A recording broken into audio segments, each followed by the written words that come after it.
Dicen que hay cosas que escapan a toda lógica, y registros que, por más que intentemos explicar, simplemente no tienen sentido. Yo personalmente soy un poco escéptico, ya que en el mundo de lo paranormal, muchas veces sea por fama o sensacionalismo, pueden llegar a falsificar fotografías o situaciones con tal de ganar cierto reconocimiento falso.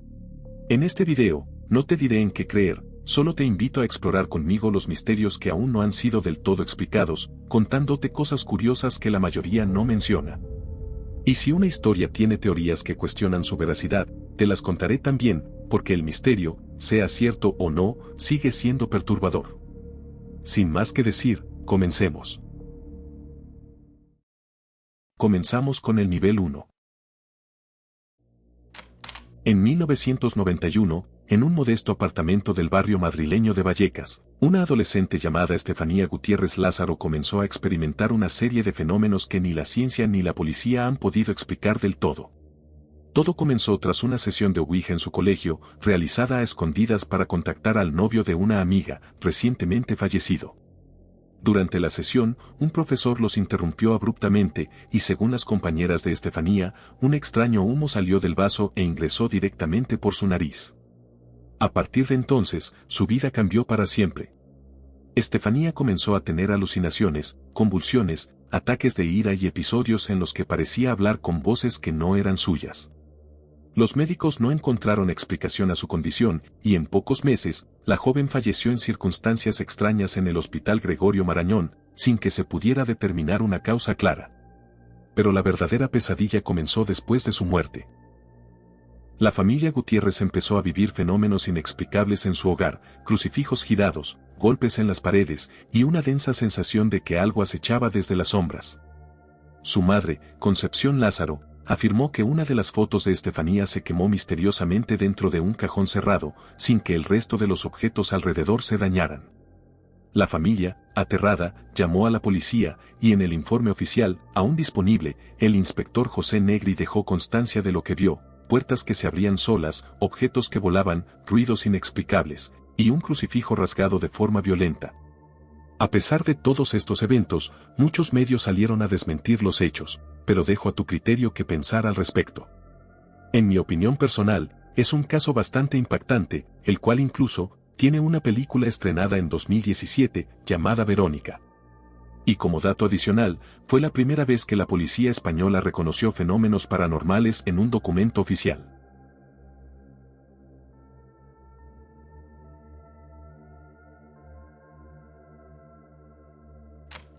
En el año 1956, una casa modesta de Wycliffe Road, Londres, se convertiría en el epicentro de uno de los fenómenos poltergeist más longevos registrados en Reino Unido.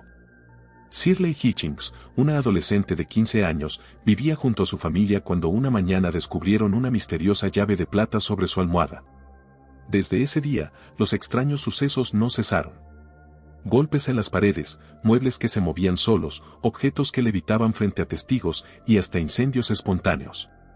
Pero lo más perturbador fue cuando la entidad comenzó a comunicarse.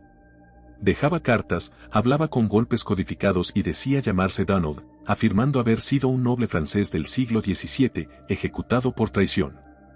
Durante más de 12 años, este caso fue investigado por medios, parapsicólogos y hasta por la BBC, que cubrió los sucesos en tiempo real.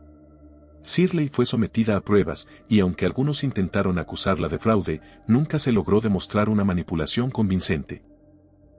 Incluso médiums, videntes y autoridades religiosas intentaron intervenir, sin éxito. Algunos más radicales apuntan a que Donald no era un fantasma, sino una entidad más oscura que se disfrazaba de espíritu humano para ganar confianza, pero como siempre, son solo teorías.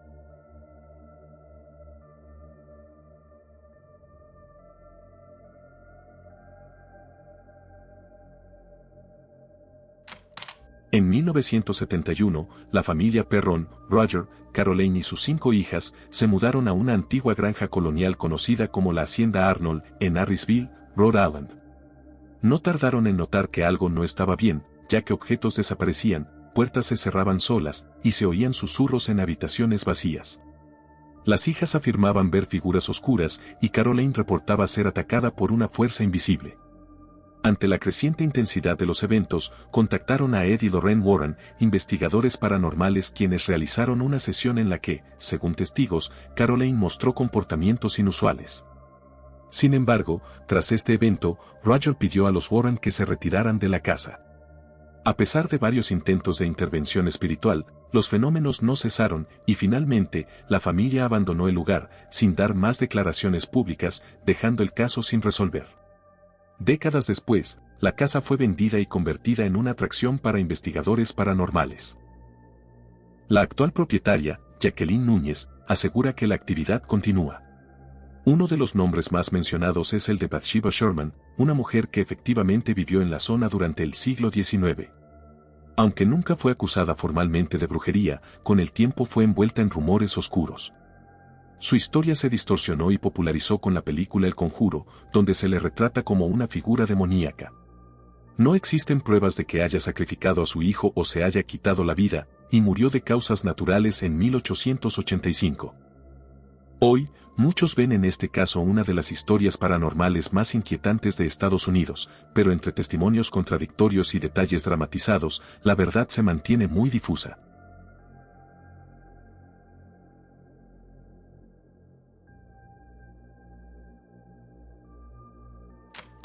Considerada durante décadas como la casa más embrujada de Inglaterra, la rectoría de Borley fue escenario de fenómenos inexplicables que desafiaron toda lógica.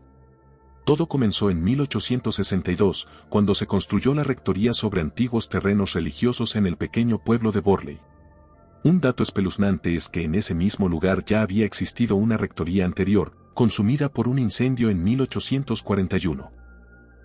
Pero fue en 1928, con la llegada del reverendo Lionel Foster y su esposa Marianne, que la actividad paranormal se intensificó. Puertas que se cerraban solas, pasos sin origen, campanas que sonaban por sí mismas, y mensajes escritos en las paredes suplicando ayuda. Marianne afirmó ser atacada por una presencia invisible en múltiples ocasiones, y los objetos voladores dentro de la casa eran comunes, por lo que el reverendo realizó varios exorcismos, aunque todos fallidos. El caso llamó la atención de Harry Price, un famoso investigador paranormal de la época. Durante años, documentó fenómenos y organizó vigilias con testigos. Sus informes, aunque controvertidos, detallaron más de 2000 eventos extraños. En 1939, la rectoría fue consumida por un incendio provocado por el inquilino de entonces, el capitán Gregson. Aunque oficialmente se trató de un accidente con una lámpara de aceite, algunos creen que el fuego fue a causa de la propia entidad. Tras el siniestro, Harry Price regresó al lugar y realizó excavaciones, donde afirmó haber hallado restos óseos humanos, reforzando así la narrativa de que el terreno arrastraba una historia mucho más oscura. Hay varias versiones de esa historia. La más popular afirma que en el lugar se situaba un monasterio benedictino, construido supuestamente en 1362. Un monje llevó a cabo una relación con una monja de un convento cercano, y después de que se descubriera su romance, el monje fue ejecutado mediante ahorcamiento y la monja tapiada viva en los muros del convento. Estos sucesos serían los impulsores del supuesto encantamiento y por tanto de todos los fenómenos paranormales acontecidos en el lugar. Hoy, solo quedan ruinas y leyendas, pero el nombre de Borley continúa siendo sinónimo de lo sobrenatural en Inglaterra.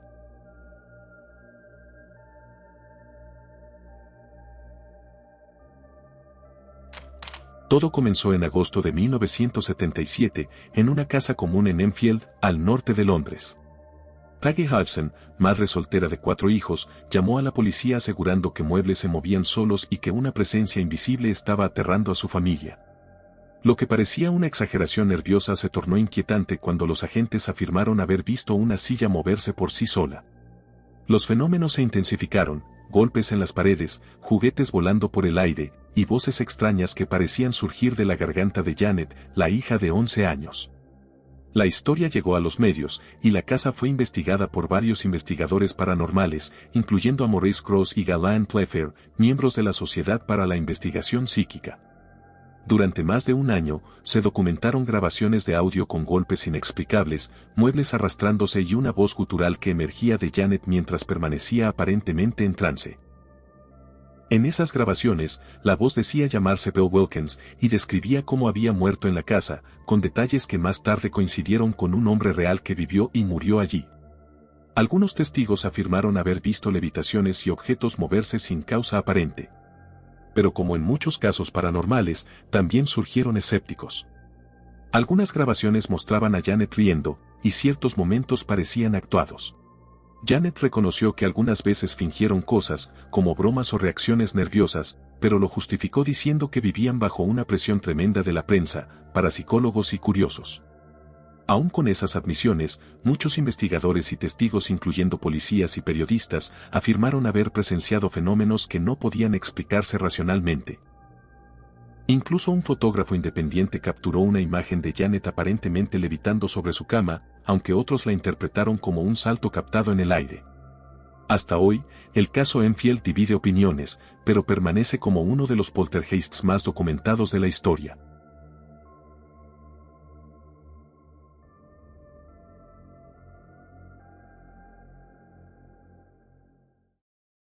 Bajamos al nivel 2. En el tranquilo condado de Greenbrier, West Virginia, se reportó uno de los únicos casos en la historia estadounidense donde el testimonio de un fantasma fue admitido en un juicio.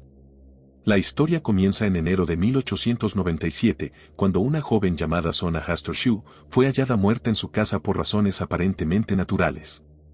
Su esposo, Edward Shue, actuó de forma extraña desde el principio, no permitió que nadie se acercara al cuerpo, y lo vistió él mismo con un vestido de cuello alto.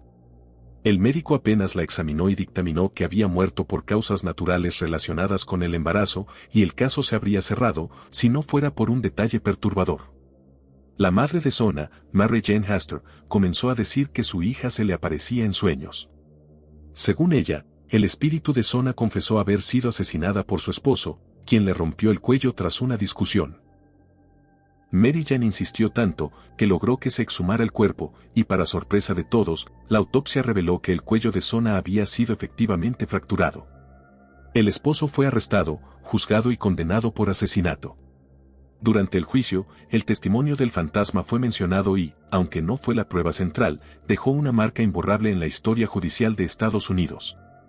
Algunos creen que Mary Jane inventó la historia del fantasma para presionar a las autoridades y conseguir justicia, usando su instinto de madre y las contradicciones del esposo.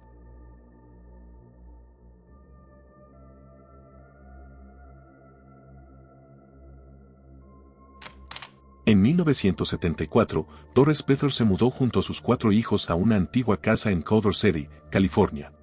Poco después, comenzaron a ocurrir sucesos aterradores, luces que parpadeaban, puertas que se abrían solas, objetos lanzados con violencia, y lo más perturbador, según sus propias palabras, fue haber sido agredida físicamente por una entidad invisible, una que describía como masculina. Desesperada, Doris contactó a los investigadores Barry Taff y Carrie Gaynor del Instituto de Parapsicología de la Universidad de California, en Los Ángeles. Ellos aceptaron documentar el caso, y lo que encontraron superó cualquier expectativa.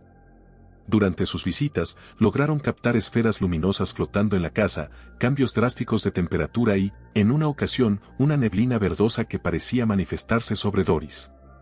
La fotografía más famosa del caso muestra un arco de luz flotando sobre su hijo mientras estaba sentado en una silla, y para muchos, una de las mejores evidencias visuales de una entidad en acción. A pesar de múltiples sesiones, nunca lograron detener los ataques, por lo que Doris abandonó la casa, pero aseguró que la entidad la siguió por años. Algunos investigadores creen que Doris sufría de problemas psicológicos y que su situación emocional atrajo fenómenos poltergeist, como una forma de energía proyectada.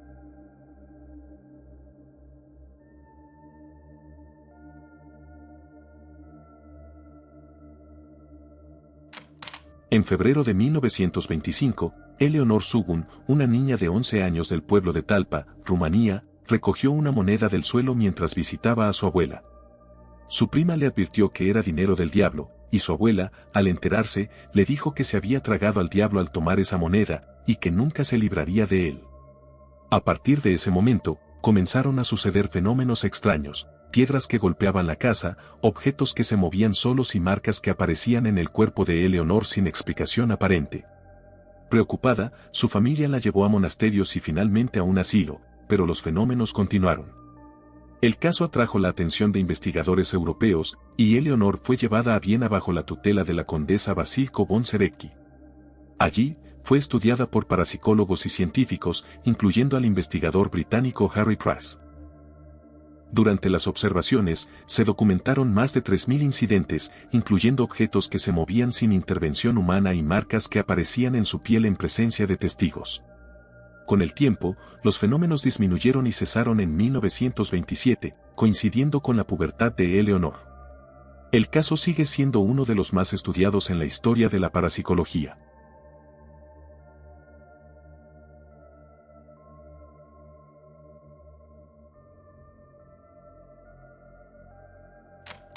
En el año 1632, la ciudad francesa de Loudun fue testigo de uno de los casos de posesión colectiva más inquietantes registrados. Varias monjas del convento de las Ursulinas comenzaron a sufrir violentos episodios, gritaban blasfemias, se contorsionaban y aseguraban estar poseídas por demonios. Todas señalaron al mismo culpable, el sacerdote Urbain Grandier, a quien acusaron de haberlas embrujado mediante un pacto satánico.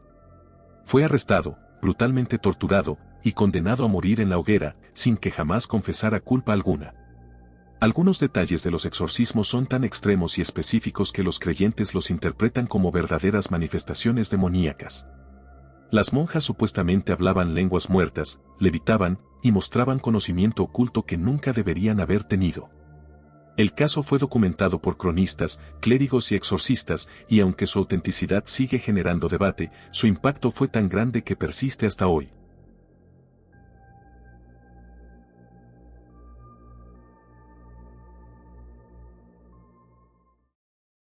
Seguimos con el nivel 3. El 13 de noviembre de 1974, Ronald DeFeo Jr. asesinó a sus padres y a sus 4 hermanos mientras dormían dentro de la casa del 112 de Ocean Avenue, Amityville, afirmando que unas voces demoníacas en su cabeza lo obligaron a hacerlo. Un año después, los Lutz, una familia de 5 miembros, se mudó a la misma casa. Lo que debía ser un nuevo comienzo, se convirtió en una pesadilla, ya que durante solo 28 días que estuvieron allí, experimentaron fenómenos paranormales tan intensos que los forzaron a huir sin siquiera recoger sus pertenencias. Ruidos inexplicables, olores nauseabundos, crucifijos que se giraban solos y una presencia demoníaca con ojos brillantes acechando desde la escalera. George Lutz comenzó a despertarse cada noche a las 3:15 de la mañana, la hora exacta en que ocurrieron los asesinatos, y afirmaba estar bajo la influencia de una fuerza oscura. Kathy, su esposa, sufría ataques de levitación y aseguraba haber sido tocada por manos invisibles, además soñaba con los asesinatos de una forma tan detallada y específica, aún sin jamás haber leído detalles del caso. Los Warren acudieron al lugar poco después y declararon que la casa estaba infestada por una presencia maligna no humana. Durante su investigación, un fotógrafo capturó una de las imágenes más escalofriantes del caso, la figura fantasmal de un niño de ojos brillantes mirando desde una habitación vacía, y hasta hoy, la fotografía no ha podido ser explicada satisfactoriamente. Muchos aseguran haber encontrado similitudes entre el rostro del supuesto niño fantasma y Paul Bartz, uno de los ayudantes de los Warren. Es posible que se tratara de una imagen capturada por accidente, y que, al ver la controversia generada, el investigador decidiera guardar silencio, pero como siempre, son solo teorías. Aún así, el caso continúa siendo uno de los más debatidos en la historia paranormal, incluso si la famosa fotografía fuese un error o una ilusión, lo que ocurrió en esa casa va más allá de una simple foto.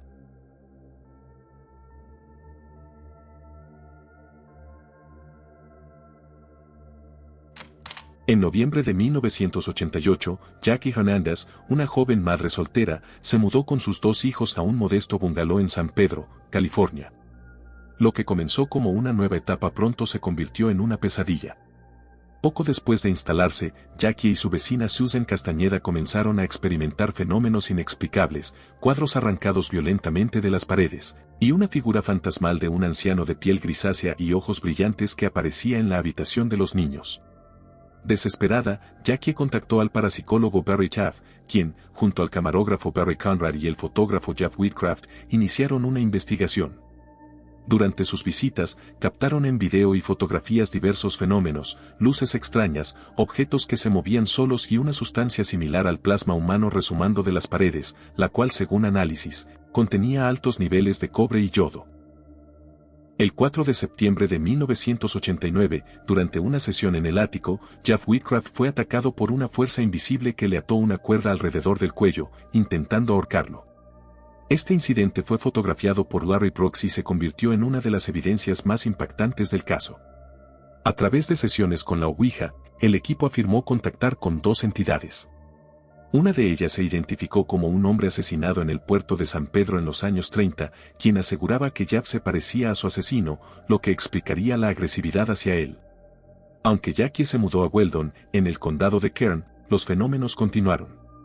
En una ocasión, una masa negra apareció antes de que la colcha de su hija Samantha se incendiara espontáneamente, por lo que estos eventos sugieren que la entidad estaba ligada a Jackie, no a la casa, y los fenómenos paranormales continuaron brevemente, pero finalmente cesaron.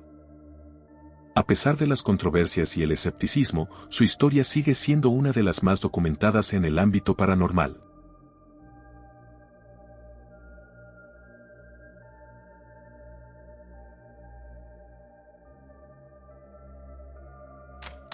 En medio de la Primera Guerra Mundial y bajo un régimen secular en Portugal, 3 niños pastores, Lucía dos Santos y sus primos Francisco y Jacinta Marto, afirmaron haber presenciado apariciones de la Virgen María en la localidad de Fátima.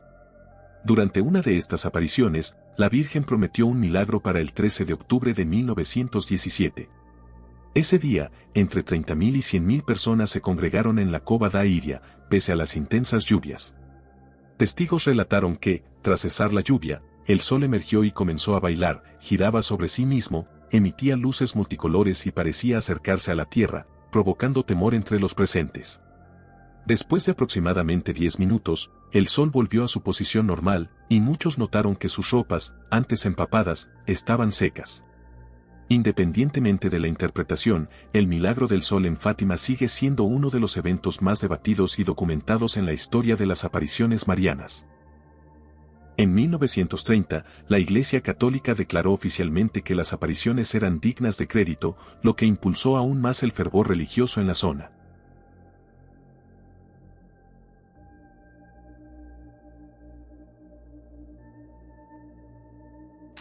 Durante más de una década, la familia Smurl aseguró haber vivido un infierno en su casa en West Pittston, Pensilvania. Todo comenzó en 1974, cuando se mudaron a un dúplex que, desde los primeros días, comenzó a mostrar señales de algo perturbador. Ruidos en las paredes, electrodomésticos que se encendían solos, olores fétidos sin explicación, y con el tiempo, los sucesos escalaron tanto, que incluso ambos padres sufrieron ataques sexuales por una entidad invisible, pero especialmente Jack Smurl, el padre. La familia afirmó que no era solo una presencia, sino varias, un anciano de aspecto gris, una mujer vestida de negro y una figura demoníaca que parecía controlarlo todo. Las hijas pequeñas despertaban gritando, y el perro familiar se negaba a entrar a ciertas habitaciones. Desesperados, recurrieron a Ed y Lorraine Warren, quienes confirmaron que el hogar estaba infestado por una entidad demoníaca poderosa. Según los Warren, esta fuerza había llegado al lugar debido a una actividad maligna previa y se alimentaba del sufrimiento de los Smurl. Se realizaron exorcismos, bendiciones, oraciones, pero nada parecía funcionar. Durante años, la familia vivió bajo el acoso constante, hasta que finalmente, en 1987, los Smurl decidieron abandonar la casa y mudarse. A partir de entonces, los fenómenos cesaron por completo, como si la entidad estuviera atada únicamente a aquella vivienda.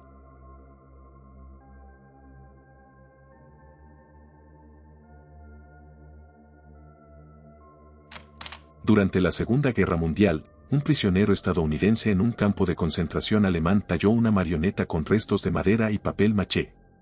La llamó Señor Fritz, y tras su muerte, el muñeco fue enviado de vuelta a Estados Unidos, donde pasó de manos en manos hasta desaparecer por décadas.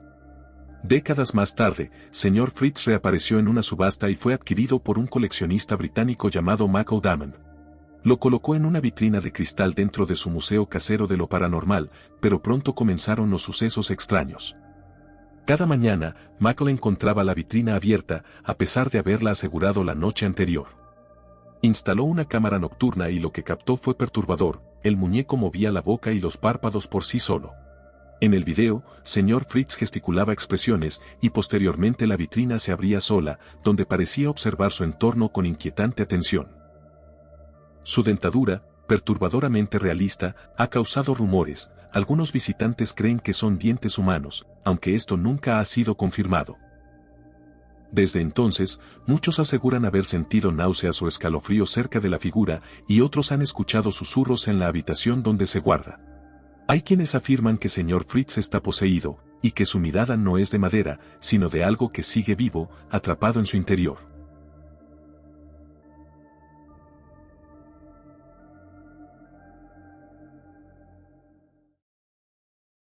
Y bajamos al nivel 4. En la tranquila ciudad de Rosenheim, Alemania Occidental, un despacho de abogados se convirtió en el epicentro de uno de los fenómenos paranormales más documentados de Europa. Todo comenzó con problemas eléctricos inexplicables, bombillas explotaban sin motivo, lámparas giraban solas, y los teléfonos sonaban sin que nadie llamara. Incluso los relojes eléctricos del edificio se detenían todos a la misma hora, pero lo desconcertante era que los problemas se intensificaban cuando una joven secretaria de 19 años, Anne-Marie Schneider, estaba presente, y cuando se ausentaba, todo volvía a la normalidad. Se llegó a pensar que podría tratarse de una manipulación o sabotaje, pero tras múltiples revisiones e incluso el reemplazo del sistema eléctrico completo, los fenómenos persistieron. Esto reforzó la hipótesis de que no era un problema técnico, sino algo que escapaba a la lógica tradicional. Ante la desesperación de los trabajadores y la atención mediática, se solicitó la ayuda del físico Hans Bender, un investigador parapsicológico del Instituto de Parapsicología de Friburgo. Durante semanas, Bender y su equipo instalaron equipos de medición, cámaras y micrófonos, con esto captaron extraños picos de energía, objetos que se movían sin causa aparente y fenómenos que escapaban a cualquier explicación científica. Telefónica, la empresa de telecomunicaciones alemana, incluso certificó que se realizaron llamadas imposibles desde teléfonos que estaban físicamente desconectados. El fenómeno parecía estar ligado psíquicamente a Anne-Marie, lo que llevó a Bender a concluir que se trataba de un caso genuino de psicoquinesis involuntaria, también conocido como poltergeist, provocado por estrés emocional extremo. Al poco tiempo de que la joven dejó el trabajo, los fenómenos cesaron por completo, pero sea cual sea la explicación, el caso Rosenheim sigue siendo uno de los expedientes paranormales más meticulosamente documentados del siglo XX.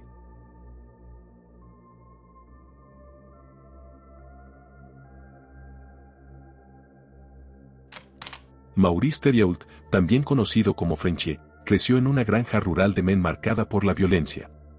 Su padre, un hombre abusivo y profundamente religioso, lo sometía a castigos extremos, y desde joven, Maurice comenzó a experimentar fenómenos inusuales, visiones, cambios repentinos de comportamiento y una fuerza física descomunal que no podía explicar, pero ya de adulto, los episodios se intensificaron. Vomitaba sangre, hablaba lenguas desconocidas y sufría hemorragias por los ojos. Su esposa, aterrada, describía momentos en los que Maurice parecía no ser el mismo. Fue entonces cuando Ed y Lorraine Warren fueron llamados a investigar el caso. Según su testimonio, Maurice estaba poseído por una entidad demoníaca que se había arraigado desde su niñez debido a los rituales oscuros y abusos sufridos. Durante el exorcismo, se dice que Maurice mostró signos clásicos de posesión. Conocimiento de lo oculto, alteraciones físicas, múltiples voces hablando desde su interior y una resistencia sobrehumana. El rito pareció tener efecto momentáneo, pero no duró mucho. Años más tarde, Maurice volvió a ser noticia tras un acto violento y trágico, atacó a su esposa y luego se quitó la vida. Lorraine Warren siempre dijo que, en el fondo, Maurice nunca se liberó por completo de la entidad que lo había marcado desde niño. Maurice Theriault murió, pero su historia aún resuena como uno de los casos más oscuros de posesión demoníaca.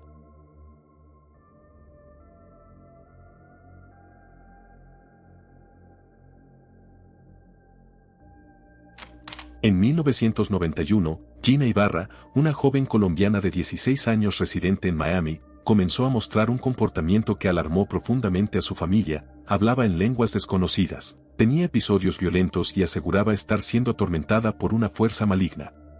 Inicialmente, fue llevada al Miami Children's Hospital, donde fue diagnosticada con un trastorno psiquiátrico y tratada con antipsicóticos, sin embargo, su condición no mejoró. Convencidos de que se trataba de una posesión demoníaca y no de un problema médico, sus padres buscaron ayuda espiritual. Fue entonces cuando el pastor Manuel Zamorano, del Ministerio Pentecostal Jesucristo Liberta, intervino. El caso llegó a la atención de un canal cristiano local en Estados Unidos, el cual organizó una transmisión en vivo del exorcismo desde el estudio de noticias ABC 20 a 20.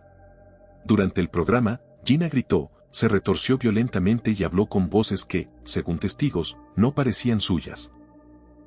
El pastor afirmaba que Gina estaba poseída por más de una entidad demoníaca y que durante la sesión se mencionaron nombres como Asmodeo y Belcebú.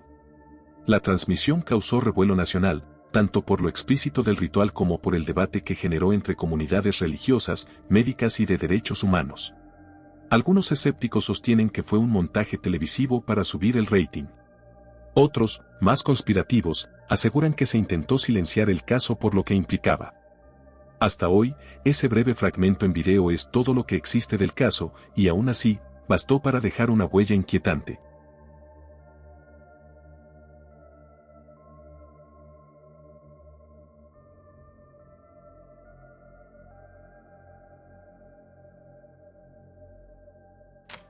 En abril de 1968, algo extraordinario ocurrió en el barrio de Zeitoun, en El Cairo, Egipto. Frente a la iglesia copta de San Marcos, varios trabajadores de un taller automotriz afirmaron ver la silueta de una mujer vestida de blanco sobre la cúpula del templo.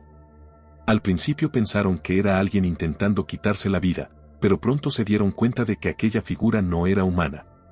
La figura flotaba, irradiando una luz blanca brillante, y cuando más personas se acercaron, quedaron atónitas, muchos creyeron estar viendo a la mismísima Virgen María. A lo largo de los días, la aparición se repitió y miles de personas comenzaron a congregarse en el lugar, incluyendo musulmanes, cristianos, escépticos y curiosos. Las manifestaciones continuaron durante años, con testigos de todos los credos asegurando haber presenciado luces celestiales, figuras angelicales y aromas inexplicables a incienso y flores. Lo más desconcertante es que fue una aparición aprobada oficialmente por la Iglesia Copta Ortodoxa y también por el gobierno egipcio, algo extremadamente inusual. No fue una visión privada o un relato individual, sino un fenómeno colectivo documentado en fotografías, videos y reportes policiales. La figura solía aparecer por las noches, flotando entre las cúpulas de la iglesia, a veces acompañada de palomas luminosas que cruzaban el cielo sin batir sus alas. En ciertas ocasiones, la Virgen parecía bendecir a la multitud desde lo alto, antes de desvanecerse. Las multitudes llegaron a alcanzar las 250.000 personas en una sola noche, y hoy, Zeitoun es considerado uno de los eventos marianos más importantes del siglo XX. Un fenómeno que, para muchos, sigue siendo un misterio o un milagro.